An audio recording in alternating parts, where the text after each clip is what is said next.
کون سی سورہ ہے جس کے آغاز میں بسم اللہ نہیں ہے؟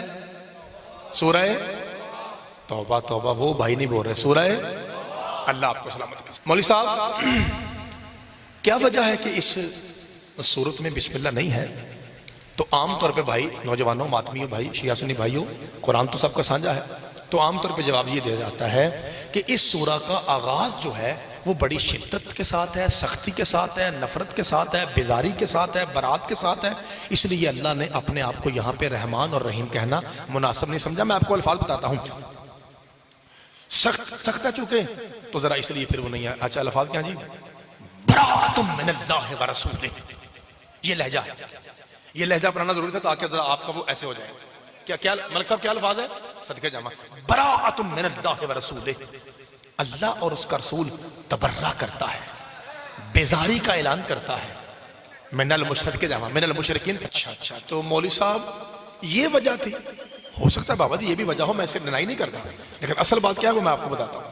ہو سکتا ہے یہ بھی وجہ ہو، لیکن قبلہ توجہ بھائی، اگر یہ ذرا سٹائل اچھا ہے نا کہ آپ کی متوجہ ہو جاتی ہے. قبلہ اگر سختی اور شدت کی وجہ ہے کہ اس میں تبرہ ہے، لعنت ہے، نفرت ہے، غصہ ہے، اظہار بیزاری ہے، تو اس لیے اگر یہاں پہ بسم اللہ نہیں تو میں جناب کو قرآن سے ایک اور سورت دکھاتا ہوں جو اس سے بھی زیادہ سخت ہے لیکن بسم اللہ ہے. اور میرا خیال ہے کہ آپ کو چاہیے کہ آپ عربی پہ ہی واہ واہ کریں تب مزہ ہے. وہ کون صورت ہے؟ بسم اللہ الرحمن الرحیم. اس کا مطلب یہ ہوا کہ کوئی اور وجہ ہے. اگر صرف شدت اور سختی ہوتی تو سورہ توبہ سے زیادہ سختی سورہ لہب میں ہے. یہ بات طے ہو گئی. اب آپ کے پتر نے اسی لہجے میں آپ کو ایک جغرافیہ سمجھانا ہے اور انشاءاللہ پھر اگلے سال تک نشہ اتر جائے ولایت کا تو میں آپ کا نوکری کیوں. اب کون سی بھائی غلام باز جی کون سی سورہ ہے جس کے آغاز میں بسم اللہ نہیں؟ جی سورہ توبہ. اوکے جناب ٹھیک ہو گیا. سورہ توبہ کی بابا جی جو میں بات کرنے لگا ہوں میرے سنی بھائی آپ بالخصوص توجہ فرمائیے گا. یہ میں اپنے سنی بھائیوں کی کم از کم 200 کتابیں دکھا سکتا ہوں جس میں یہ فکرہ ہے جو میں اب کہنے لگا ہوں. کم از کم کتنی؟ ایک نام لیتا ہوں تاکہ آپ جلدی سے مدرسے میں جا کے اسے کھول کے چیک کریں. تفسیر در منصور حضرت علامہ جلال الدین سیوطی نے بعین ہی یہی الفاظ لکھے ہیں جو میں ابھی پڑھنے والا ہوں. لو جی اب اجازت ہے میں بات شروع کر دوں. بابا جی جب یہ آیتیں اتری ہیں نا 10 سورہ توبہ کے ملک صاحب جس کے آغاز میں بسم اللہ، اونچی بولو بسم اللہ، اس کی 10 آیتیں اتری. سرکار دو عالم صلی اللہ علیہ وآلہ وسلم نے آواز دی ابو بکر جی یا رسول اللہ. فرمایا میرے قریب آ. جی یا رسول اللہ. فرمایا ابو بکر ایسا کرو کہ مکہ جاؤ، کعبہ کے سینٹر میں کھڑے ہو کے اعلان کرو کہ آج کے بعد کوئی شرابی کعبہ میں نہیں آ سکتا، کوئی بدماش کعبہ میں نہیں آ سکتا، کوئی مشرک نجس پلیت کعبہ میں، اور آج کے بعد وداؤٹ کلاتھ، میری مائیں بہنیں بیٹھی ہیں، بغیر لباس کے جو طواف ہوتا ہے مردوں زن کا کعبے میں وہ آج کے بعد. جی یا رسول اللہ جو آپ کا حکم. حضرت ابو بکر بابا جی وہ آیتیں لے کے چلے. اب حدود اربع سمجھانے کے لیے آپ کو ذرا بتا رہا ہوں کہ یہ آپ کی نہر ہے، مثلا باٹا پور ہے یہ نہر ساتھ. فرض کیجیے یہاں سے سرکار ابو بکر نے جانا ہے، اور جانا کہاں ہے؟ یہ جو آپ کا انٹرچینج اس کی کیا کہتا ہے بابا جی جہاں سے قائد اعظم. قائد اعظم کے سمجھ لیجئے وہ انٹرچینج کے اوپر کھڑے ہو کے اعلان کرنا ہے اور راستے میں پڑتا ہے مناوا. ٹھیک ہوگا جی؟ ذرا قریب کا حدود اربع ہوگا تاکہ بچے بھی سمجھیں. حضرت ابو بکر باٹا پور سے 10 میرے ہی کام ہے پڑھنا، باٹا پور سے 10 آیتیں لے کے نکلے قائد اعظم انٹرچینج کے لیے. فرض کیجئے کہ یہ کوئی 40-50 میل کا فاصلہ فرض کیجئے. جیسے ہی مناوا پہنچے جلال الدین سیوطی اور باقی 199 کتابیں میرے ذمہ ہیں، ریکارڈنگ ہو رہی ہے، پوری دنیا ویسے ہی بہانہ ڈھونڈتی ہے کوئی لفظ ملے اور پرچہ کروائیں. بانی پہ بھی ذاکر پہ بھی مطمئن ہو کے سنیں، قرآن کی قسم جو کہہ رہا ہوں یہ اپنے بھائیوں کتابوں میں ہے. جیسے ہی حضرت ابو بکر وہاں چلے اور مناوا پہنچے، فرض کیجئے وہاں رش تھا، حضرت ابو بکر وہاں رکے، اسٹے کے لیے رکے، چائے پانی نماز وضو کے لیے رکے.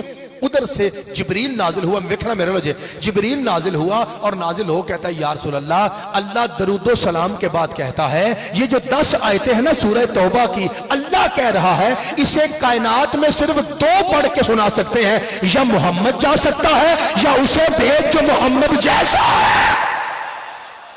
ہائے ہائے صدقے جاواں مولا آپ کے ہاتھوں کو سلامت رکھے. کہ یا تو آپ جائیے. اب ذرا وہ عربی عبارت سنیے جو ہمارے اہل سنت بھائیوں نے کم از کم 200 بابا جی 2 نہیں 200 کتابوں میں، ان میں سے ایک کا میں نے نام لیا، اب وہ عربی بار سنیے. یا رسول اللہ لا یعدی عنک الا انت او رجل منک. اللہ کہہ رہا ہے یہ آیتیں لے کے یا آپ جائیے، پاجی سارے بولنا دے، یا اسے بھیجیے جو آپ میں سے ہے. ہائے ہائے صدقے ہائے ہائے صدقے جاواں اللہ آپ کو سلامت رکھے. جڑا تساں کیا میں اتنے آ نہیں سکتا جی بس. ہائے ہائے پھر سنیے، یا آپ جائیے یا رسول اللہ، اللہ کہہ رہے ہیں یا اسے بھیجیے جو تجھ میں سے ہو، جو ایسا مرد ہو جیسے آپ ہیں، جس کا حسب ایسا جیسا آپ کا ہے، جس کا نسب ایسا جیسا آپ کا ہے، جس کا دادا ایسا جیسا آپ کا ہے. جنہیں اماں شیعہ ضرور بولے جیسے کہا نا اسے بھیجیے او رجل منک، جو آپ میں سے ہے. بھرے مجمع میں سرکار نے کہا آئینہ آئینہ اخی علی ابن ابی طالب. صدقے جاواں اللہ آپ کے ہاتھوں کو سلامت رکھے. کہاں ہے میرا بھائی علی؟ جیو اللہ آپ کو سلامت رکھے. بسم اللہ کرنا بسم اللہ کرنا. ملک صاحب جیسے کہا نا کہاں ہے میرا بھائی علی، پیچھے سے آواز آئی لبیک لبیک لبیک یا رسول اللہ. سرکار علی حاضر ہے. کا یا علی میرے قریب آ. جس سرکار کا یا علی گاڑی نکالیے، یعنی گھوڑا، یا علی گاڑی نکالیے. اور ابھی حضرت ابو بکر پہنچے ہیں منامہ میں، آپ جائیے اور آپ ان سے یہ آیتیں لے لیجئے اور خود جا کے مکہ میں پہنچائیے. اب اگلا جو سٹیپ ہے، میں سیدوں کا نوکر ہوں، میں ایمانداری سے مجلس پڑھتا ہوں، میں نے کبھی اپنے مذہب کے لیے ڈنڈی نہیں ماری، جو ہے وہی پڑھوں گا حسد کے جاواں، کیونکہ ڈنڈی مارنے والے پہ لعنت ہے. جب وہاں پہنچے تو اب آگے 2 روایتیں ہیں کہ اگوں ہویا کی. ایک روایت ہے کم از کم 80-85%، یہی پکی روایت ہے، وہ یہ ہے کہ مولا علی نے بابا جی ان سے آیتیں لیں اور حضرت ابو بکر رضی اللہ تعالی عنہ واپس باٹا پور آ گئے اور آ کے پوچھا کہ یا رسول اللہ کیا میرے بارے میں کچھ نازل ہوا ہے؟ آپ نے فرمایا نہیں ابو بکر، تیرے بارے میں نازل نہیں ہوا، ہمارے بارے میں نازل ہوا ہے. ٹھیک ہے نا جی، اللہ آپ کو سلامت رکھے. تیرے بارے میں کوئی نازل نہیں ہوا، ہمارے بارے میں نازل ہوا ہے کہ یا میں جاؤں یا اسے بھیجو جو مجھ میں سے ہو. تو ایسی آپ کے لیے ایسی کوئی بات نہیں. آپ بسم اللہ آپ آ گئے. یہ ہے 80-85%. کچھ ہمارے شیعہ نہیں، ہمارے یہ جو 80-85 ہے نا بابا جی، یہ ہے کہ جس میں شیعہ سنی متفق ہیں، یعنی 80 فرض کیجئے کائنات میں 100 مولوی ہے شیعہ سنی رل کے، 80 مولوی شیعہ اور سنی یہی کہتے ہیں جو میں نے ابھی آپ کے سامنے کہا کہ حضرت ابو بکر رضی اللہ تعالی عنہ باٹا پور میں یعنی نبی پاک کی خدمت میں واپس آ گئے تھے. جو باقی ہیں نا 15-20% وہ صرف علماء اہل سنت اور علماء اہل حدیث ہیں. وہ یہ کہتے ہیں کہ نہیں، حضرت ابو بکر بھی ساتھ چلے گئے تھے، نال گئے ایسن، لیکن پڑھی آیتیں علی نہیں ہیں. ٹھیک ہے، تو یہ دونوں موقع میں نے آپ کے سامنے پڑھ دیا. پہلا موقف کیا ہے کہ حضرت ابو بکر رضی اللہ تعالیٰ عنہ واپس آ گئے. دوسرا موقف کیا ہے کہ اونج نال گئے. پڑھا کس نے جا کے؟ علی. مولا علی نے جا کے وہیں قدم رکھا جہاں وہ رکھتے تھے. صدقے جاواں جنہوں سمجھ یار جنہوں 13 رجب دا پتا ہو تو بولے نا جی. صدقے جاواں وہیں جا کے سرکار نے کہا خبردار، آج کے بعد ہر قسم کے پلید کا داخلہ منع ہے.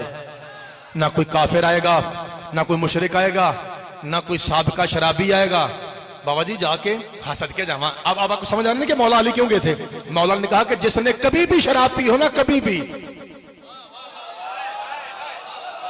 بھائی صدقے جاواں، کسی بھی شرابی کا داخلہ یہاں خبردار. جے کسی کے قطرہ اتھے رکھیا تے اوتھے گیا، خبردار. آج کے بعد یہاں صرف پاک و پاکیزہ لوگ آئیں گے، مسلمان آئیں گے، صحابہ کرام رضوان اللہ علیہ مجمعین یہاں آئیں گے، اور کسی کی جرت نہیں ہے. کوئی بھی پلیت بندہ آج کے بعد کعبہ نہیں آ سکتا. جدی اماں شیعہ سونی آواز منبر تک آئے. اب بھی نہیں سمجھ آئی کہ جب یہ 10 آیتیں اتری تو بسم اللہ کیوں نہیں تھی؟ بسم اللہ اس لیے نہیں تھی کہ جو